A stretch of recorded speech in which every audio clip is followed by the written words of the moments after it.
Assalamualaikum warahmatullahi wabarakatuh. Perkenalkan, nama saya Najatul Sania. Saya mahasiswa dari jurusan PIAUD dengan NIM 0079. Di sini saya akan menjelaskan tentang permainan klasik dan manfaat dan dampak dari permainan klasik. Nah, permainan klasik dalam konteks teori bermain merujuk pada teori-teori awal yang muncul pada abad ke-18 hingga awal abad ke-20. Teori klasik tentang bermain ini menekankan bahwa bermain adalah aktivitas yang dilakukan untuk menyalurkan energi, memulihkan tenaga, menirukan perilaku nenek moyang, atau sebagai latihan insting tertentu. Nah, ada beberapa teori dari teori klasik ini, yaitu teori surplus, yaitu bermain adalah cara anak-anak mengeluarkan energi yang tidak terpakai dalam aktivitas utama mereka. Yang kedua itu teori rekreasi, yaitu bermain berfungsi untuk memulihkan energi atau tenaga yang telah digunakan dalam aktivitas sehari-hari. Yang ketiga ini teori rekapitulasi, bermain adalah cara anak-anak mengulangi atau memunculkan kembali insting nenek moyang mereka. Yang keempat ini teori praktis, bermain adalah latihan untuk menyempurnakan insting dan keterampilan yang nantinya dibutuhkan dalam kehidupan nyata. Nah, apa aja sih contoh-contoh dari permainan klasik ini yang bisa kita yang kita sering identikan dengan permainan tradisional itu? Yang pertama itu petak umpet. Nah, permainan ini di mana satu orang menjadi penjaga dan yang lainnya bersembunyi. Penjaga harus menemukan pemain yang lain yang bersembunyi. Nah, congklak ini papan berlubang dan biji congklak yang dimainkan kedua orang dengan tujuan mengumpulkan biji terbanyak di lubang. Nah, aku punya contoh dari permainan congklak ini yang kayak gini. Ini namanya bijinya. Ini aku punya bijinya, dan ini aku ada kayak ini congklak kayak gini nih congklaknya. Biasanya di sini ya yang tadi aku jelasin nih buat main dua orang dan mengumpulkan biji terbanyak. Yang kedua itu yang ketiga itu bermainan bola bekel. Nah, di sini tuh menggunakan bola kecil atau bola golf. Yang biasanya aku pakai itu bola golf, tapi sekarang aku belinya yang bola yang kayak gini nih. Nah, ini tuh salah satu contohnya ini seperti ini, dan ini bijinya gitu loh. Nah, bermainan bola bekel ini harus mengambil satu biji persatu gitu. Untuk ngambil biji persatu ketika bola dipantulkan ke lantai. Nah, yang keempat itu ada ular tangga. Nah, ular naga ini bermain kelompok di mana anak-anak berbaris dan berjalan melewati dua orang berbentuk lorong dengan tangan mereka sambil menyanyi. Nah, yang kelima itu layang-layang. Anak-anak menerbangkan layang-layang di udara. Nah, layang-layang ini seringkali diadakan adu kuat antar layang-layangan. Yang terakhir itu patok lele. Menggunakan dua batang bambu, permainan ini melatih ketangkasan dan strategi antar dua kelompok. Nah, permainan-permainan ini tidak hanya memberikan hiburan, tetapi juga membantu perkembangan fisik dan kognitif anak-anak. Nah, manfaat dari permainan klasik atau bisa kita sebut permainan tradisional itu yaitu mengembangkan kecerdasan sosial dan emosional. Permainan tradisional melatih untuk anak berinteraksi, kerjasama, menyelesaikan konflik, serta memahami nilai dan hak orang lain.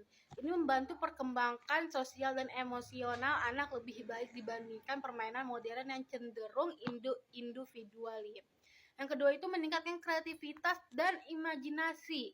Banyak banget permainan tradisional yang bisa dibuat sendiri hingga mendorong anak-anak berimajinasi, berkreasi, baik dalam membuat alat permainan maupun dalam menjalankan permainan. Ketiga itu menanamkan nilai budaya dan karakter permainan. Nah, permainan tradisional ini seringkali menggunakan unsur budaya lokal dan mengajarkan nilai-nilai kerjasama, sportivitas, empati, disiplin, dan mandiri. Yang keempat itu mengembangkan keterampilan motorik. Permainan ini biasa dimainkan dalam permainan lompat tali, engtek. Nah, ini bagus untuk melatih motorik halus dan motorik kasar gitu, hingga baik untuk perkembangan fisik mereka. Nah, yang kelima ini kemampuan kognitif dan berpikir strategis. Nah, permainan ini seperti congklak dan ular tangga itu dapat meningkatkan kemampuan berhitung, berpikir logis, dan memecahkan masalah. Nah, yang keenam itu menyehatkan fisik dan mental. Karena banyak sekali dilakukan di luar ruangan, permainan tradisional mendorong anak untuk bergerak aktif sehingga menyehatkan fisik dan juga mental karena suasana bermain yang menyenangkan sekali. Yang ketujuh itu mengasah panca indera. Permainan ini biasanya ada di permainan tak umpet untuk melatih kepekaan, pendengaran, dan penglihatan anak-anak. Dan satu lagi ini mudah diakses atau biasa disebut hemat biaya itu dalam manfaat dari permainan klasik ini, yaitu hemat biaya dan mudah diakses. Permainan tradisional ini umumnya tidak memerlukan biaya besar, bisa dibuat dari bahan-bahan sederhana yang ada di sekitar kita. Nah, yang ke-9 itu media terapi dan penemuan. Bermain dapat membantu anak melupakan kecemasan dan dalam proses permainan anak dapat menemukan inovasi atau pengetahuan baru. Nah, oke, sekarang kita masuk ke dalam dampak dari permainan klasik. Di sini ada dua dampak, yaitu dampak positif dan dampak negatif. Pertama, kita menyebutkan dampak positifnya dulu. Nah, dampak positif dari permainan klasik ini, anak-anak lebih aktif secara fisik dan sosial hingga terhindar dari gaya hidup sedentari atau kurang gerak. Dengan isolasi sosial yang sering terjadi pada anak yang terlalu banyak bermain gadget. Yang kedua itu anak lebih mengenali dan melestarikan budaya lokal. Yang ketiga itu mengurangi potensi kecanduan gadget atau game digital yang berdampak buruk pada perkembangan anak. Nah, sekarang dampak dari negatifnya.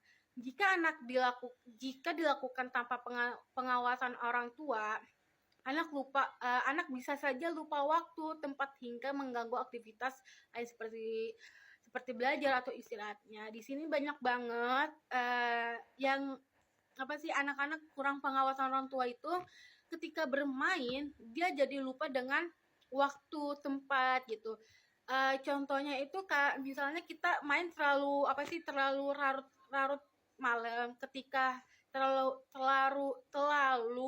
larut malam, kita bisa mengganggu aktivitas istirahat kita. Yang seharusnya kita bisa bangun pagi untuk bersekolah, kita jadi bangun terlambat dan terlambat juga masuk sekolah gitu. Nah, yang kedua itu ada beberapa permainan tradisional seperti lato-lato yang menimbulkan resiko cedera fisik gitu. Banyak banget dari kasus yang kita baca ketika lato-lato itu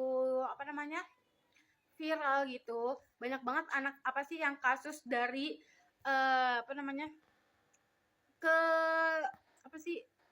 mudarat dari permainan lato-lato itu bisa menyebabkan luka-luka hingga kebutaan mata gitu. Karena waktu itu aku juga pernah lihat berita. Jadi tuh anak-anak main lato-lato habis itu kena kedua bola matanya. Dan pas diperiksa, dan itu anaknya buta total karena ada kerusakan dalam mata mereka karena benturan terlalu keras gitu. Nah, ini juga boleh dimainkan, tapi ya harus dilakukan dengan hati-hati dan pengawasan orang tua gitu.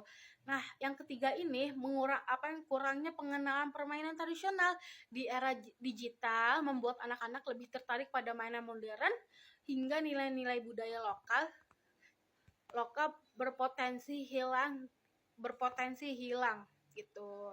Nah, kesimpulan dari ini semua, permainan klasik atau tradisional ini banyak manfaat bagi perkembangan fisik, kognitif, sosial, dan emosional anak.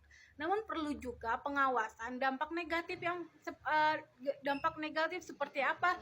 Seperti lupa waktu atau resiko cedera dapat minimalisir di tengah perkembangan teknologi.